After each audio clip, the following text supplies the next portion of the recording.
Hello, I'm Jared Taylor with American Renaissance. Ever since 1950, when the United States was 90% white, the percentage of whites has been dropping. Here, whites are the green line, which keeps falling, and Latinos, the red line, have risen dramatically, as have others, the gray line, which is mostly Asians. Whites are expected to drop below the 50% mark and become a minority sometime in the 2040s. This means whites will have gone from a dominant supermajority to a minority in less than 100 years. During most of this time, the actual number of whites was growing. The number of non-whites was just growing more quickly due to immigration and higher birth rates. In 1950, there were about 136 million white people in the U.S. Last year, there were about 195 million. Most of this was natural increase, more births than deaths.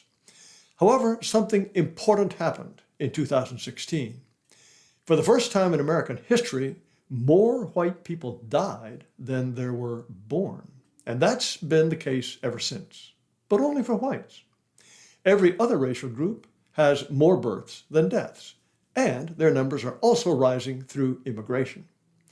Whites are declining, not just as a percentage of the U.S. population, but in actual numbers. The Brookings Institution has just published this study. Census shows America's post-2020 population is driven by diversity. Diversity means non-whites. This graph shows what happened from April 2020 to July 2023, a period of 3 years and 3 months. The orange bars are natural increase or decrease, and the blue bars are immigration. And from left to right are whites, Hispanics, Asians, blacks, American Indians and Eskimos, and multiracial people. As you can see, all groups had some immigration, even American Indians and Eskimos, who come from Mexico and Canada. But look at whites on the left, a natural decrease of 2.3 million, that many more deaths than births. However, as this graph shows, despite a net loss of more than 2.1 million whites, because every other race made gains, even Indians and Eskimos, the overall population grew by the figure at the bottom, more than 3.4 million. Several things explain these race differences, and one is birth rates. Here is a graph of lifetime total fertility by race. Interestingly, native Hawaiians and other Pacific Islanders on the left are the most fertile and are the only group that is at replacement level fertility. Hispanics come next, but not even they are at replacement level, which would mean that every 1,000 women had 2,100 babies over their lifetimes, or an average of 2.1 children each. The whole country, the gray line, is well under replacement level, and this is especially so for whites, Indians, and Asians. But then, how can there still be natural increase for non-whites? The answer is age structure. Look at this interesting graph from Pew Research that shows how many people there are of the different races at different ages. Whites are the line at the top. There are still more whites than there are people of any other race at all ages. But now, look at the red line, which is Hispanics. That is a healthy age distribution, with more children than any other group and fewer people as the age goes up. Look also at that circle near the left that says 11 years. That is the age that is called the mode, or the most common age. In 2018, when this graph was made, there were more 11-year-old Hispanics than Hispanics of any other age. The yellow line below is blacks. At that time, there were more 27-year-olds than blacks of any other age. But then the number of blacks falls as the age goes up. The blue line for Asians is similar, but the modal age is 29, and there is a good number of older Asians. For both blacks and Asians, the lines are a little worrying. There were as many 60-year-olds as there were newborns. Back to whites. There was a huge boomer bulge of whites ages 54 to 72, But they didn't have enough children to replace themselves, nor did their children. The modal age for whites was 58 in 2018, and now 6 years later, it's probably 64. At the time of this graph, there were as many 72-year-old whites as there were newborns. It's that enormous number of old whites, 70 and older, who are dying off in such large numbers that means that whites every year have 1 million more deaths than births. The other races are not having the 2.1 babies per woman needed to sustain themselves in the long run, but they don't yet have that huge pile of old people dying off, so they can still have natural increase. Whites are having so few babies and so few white families with children immigrate that we get this. On the left, we see what happened with children. Whites under age 18 are the blue line. In the last 3 years and 3 months, the country lost 1,660,000 white children, while there was essentially no change in the number of non-white children. Those white children didn't die or commit suicide or overdose. They were almost entirely the 15 to 17-year-olds who aged out of the under 18 group and were not replaced by newborns and toddlers. At the same time, look what happened to people 65 and older. More than 3 million whites aged into that category, far more than the 825,000 Hispanics, for example, the orange bar. Every white American child is already a minority, and as this Brookings graph shows, their numbers are projected to dwindle from 47% of children in 2030 to just 40% in 2050. This is the age pyramid for the 62 million Hispanics counted in the 2020 census. That lowest bar is children under 5. Look at the bar third from the bottom, children 10 to 14. There are 1 million more Hispanic 10 to 14-year-olds than Hispanic 5 and younger. Part of this is a result of immigration. Not that many babies and toddlers cross the border. But this is a sign of sub-replacement fertility. Look at the 2000 census, 20 years ago. There were only 35 million Hispanics, but they had a healthier age pyramid. Here are whites in 2020. Whites under 5 at the bottom of the pyramid are one of the smallest groups. There were 8.6 million of them. You have to go all the way up to the 75 to 79 group, an age at which many people are dying, to find the first population group that is smaller than the under 5s. Here's the white age pyramid for 2000. There were 2.5 million more under 5s that year than there were 20 years later. They're gone. Birth rates declined for many reasons: abortion, feminism, working women, delayed marriage, more individualism and materialism. It's ironic that despite living vastly better than people in the past, Americans say they can't afford children. And there are people who think every additional human will help destroy the planet. This seems to be an almost exclusively white obsession. I'm sure Extinction Rebellion would love to have BIPOCs at its demonstrations, but I can't find a single one here. There's not one white country with replacement level fertility. The average in Europe is only 1.5 children per woman, while in Africa the average is 4.5 children.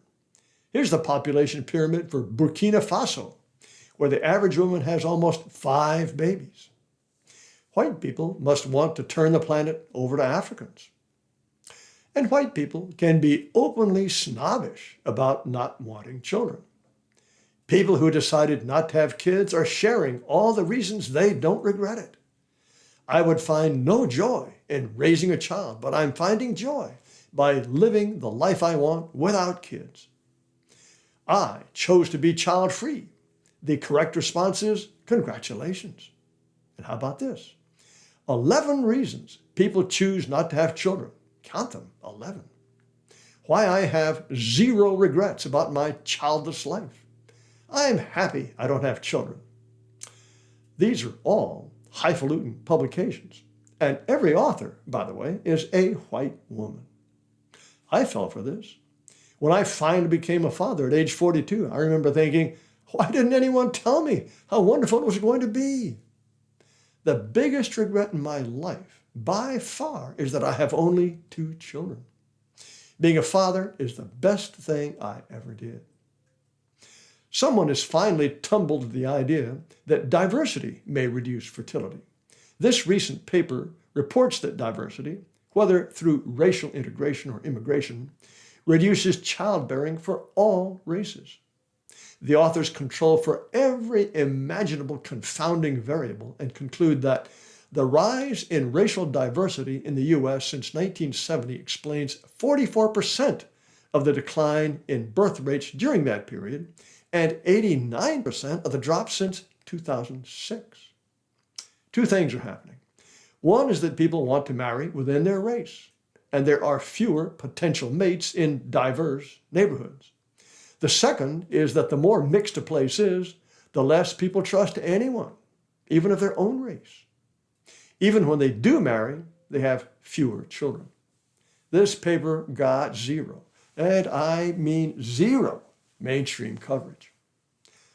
I would go further than this paper. I think another reason why the white birth rate is so low is because so many people seem to think we are a plague. On Christmas Eve, a few years ago, a professor at Drexel University tweeted, "All I want for Christmas is white genocide." He later claimed he was joking. When the 2020 census reported that the number of white people in America had, for the first time, fallen since the previous census, documentary filmmaker Michael Moore tweeted that this was the best day ever in U.S. history. Part of his thinking is based on critical race theory, whose central idea is that white identity is inherently racist. White people do not exist outside the system of white supremacy. No wonder Taylor Maloney, the student body president of Virginia Commonwealth University, under the screen name Fuck Off Honkies, wrote, "I hate white people so much, it's not even funny." Being white is so awful that an organization called Recovery from White Conditioning has a 12-step program like Alcoholics Anonymous to cure white people. A few years ago, Coca-Cola asked its workers to be less white, so they would be less oppressive, less arrogant, less defensive, and less ignorant. A Black author at The Root says whiteness is a pandemic that will not die until there are no bodies left for it to infect. This woman is Chaniqua Walker Barnes, professor of theology at Mercer University. She recently published a prayer called, "Dear God, please help me to hate white people." She adds, "I want to stop caring about their misguided racist souls, to stop believing that they can do better, that they can stop being racist." There are milder expressions of the same thing. In a column in the New York Times called "We Can Replace Them," Michelle Goldberg wrote, "Right now America is tearing itself apart as an embittered white conservative minority clings to power, terrified at being swamped by a new multiracial polyglot majority. Don't white people understand that being replaced will be good for them?" The Brookings Institution explains, America's shrinking white population needs to value youthful diversity, along with a nice photo of the people we shrinking whites had better value. I could go on and on, but you get the idea. What's a sensitive young white girl to do? Surely not bring more of these hated and unnecessary white people into the world. I can't prove it, but how could this constant anti-white message not discourage at least some potential parents? We'll eventually come out of this, and for 2 reasons. Liberal lefty nuts and sexually confused people don't have many children. Just this week, Planned Parenthood sent what it called a pop-up clinic to Chicago. It parked outside the Democratic National Convention and offered free abortion pills and vasectomies. Well, healthy, conservative people do have children, and all behavior, even having big families, is at least partly heritable. People having big families are probably having children who also have big families. And those people will inherit at least part of the earth. The birth dearth gives rise to pronatalism, said the Heritage Foundation just last month. And yes, it's a white movement. It may take years, but we'll be back. Thank you for watching. I invite you to subscribe to this video channel.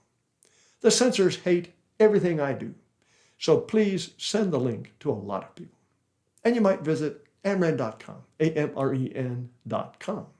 You'll find a lot of things I'm sure will interest you. Thanks again for watching.